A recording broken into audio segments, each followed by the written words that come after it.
Antonio Stradivari, Cremona 1703, the Doncla.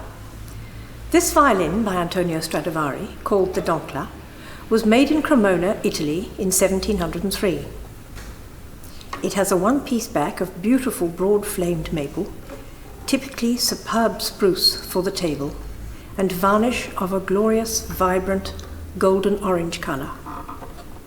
The history of this violin is known back to the early 1800s, and in the last 200 years it has been owned by a number of great violinists and collectors, including the French violinist Charles Doncla, after whom it is named. In the latter part of this century it has been played by Nathan Milstein. So Hong Ying has some great names to live up to. Wow. Okay. This violin is like a twin sister to the Emiliani of the same year, which is owned by Anna-Sophie Mutter. The Doncla is a particularly fine example of the great Stradivari's best period, the so-called Golden Period, from 1700 to 1725.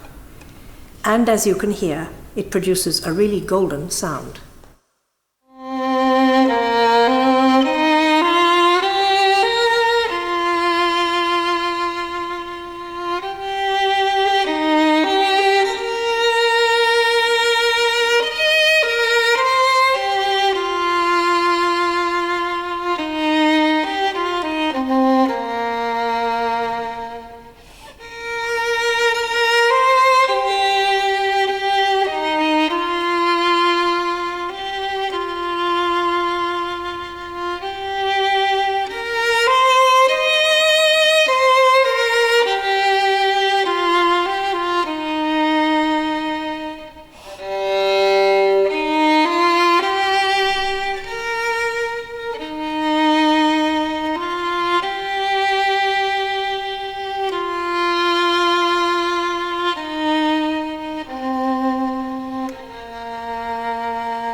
Joseph Guanari del Gesù of Cremona. This violin, by the most famous maker of the great Guanari family, was made in or about 1733. The instrument has a one-piece back of maple with bold medium-width flames and similar ribs. The head, however, was probably made by his father Giuseppe. At an earlier period, before 1723, when del Gesù worked for his father, Giuseppe made many violins for which his son carved the scroll. But later, when the father had retired, he continued to make scrolls for his son. While usually of a slightly smaller size than a Stradivari violin, del Gesù's violins have in most cases a less sweet and liquid sound, but one that is very strident and carrying, with an especially wonderful dark G string.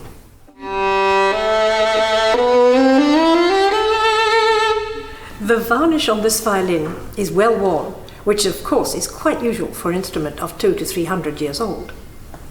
In the places which have escaped wear, however, it remains a rich, dense, reddish-brown colour. Johannes Battista Guadanini. J.B. Guadanini was a prolific as well as a brilliantly talented violin maker. His work is divided into different periods corresponding to the northern Italian cities in which he variously lived. First, he worked in Piacenza from 1740 to 1750, then in Milan, where one of these two violins was made. This instrument has a one-piece back of beautifully flamed maple and a glowing orange-brown varnish. And as for the sound,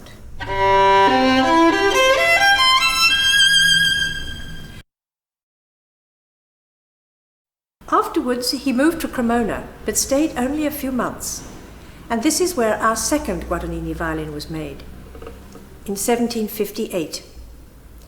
Very few Guadanini violins exist, some 7 or 8 only, which were made in Cremona. So this is a special violin, from the maker who is frequently considered to be second only to Stradivari and Do Gesù.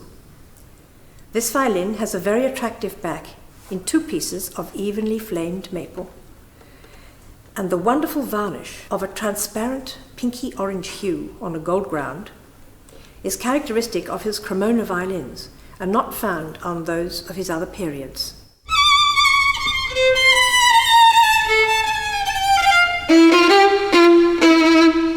The tonal qualities of his instruments are consistently good, power and sweetness combined, with the potential for varying the colours, which is so much appreciated by violinists. From Cremona, Guadanini moved to Parma and then finally to Turin, where he died in 1786.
Here we have a violin by Francesco Gobetti. By a coincidence, this violin was also made in 1717, but down where the Po River meets the sea, in the great sparkling city of Venice. The instrument makers of Venice were second only to those of Cremona, and one of the greatest of them was Matteo Goffrilla, the teacher of Gobetti. Not only was Gobetti a good pupil, but he also married Goffrilla's daughter and became his partner in business in about 1703. Francesco made only violins, no violas or cellos. But his career as a violin maker was not long, and it is thought that he retired because of ill health in 1717. So this violin must have been one of his last creations. Its modelling is based on that of Jacob Steiner, who was much admired by the Venetians, and I think the violin's bright pointed tone reflects this. It is a superb example of Gobetti's workmanship. Not only is it very beautiful, but its condition has remained virtually unchanged through its 280-year life.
A violin by Niccolo Gagliano of Naples, made in 1734. Now we have moved way down south to the city of Naples. The most famous Neapolitan violin makers were the Gagliano family. There is a legend that they used to make their violins out in the open air, in a street market, and if you placed your order on Monday, your violin would be ready by Friday. Although there is actually no evidence for this, it is true that compared with the makers of Cremona or Venice, the wood and workmanship of Naples was of a much lower standard. By now, however, the Gagliano family's violins are famous, especially for their tone, a rich and sometimes almost harsh sound, but one with great power. There were many members in the Gagliano family, spanning several generations during the 18th century. But Niccolo, who made this violin, is considered the greatest of them.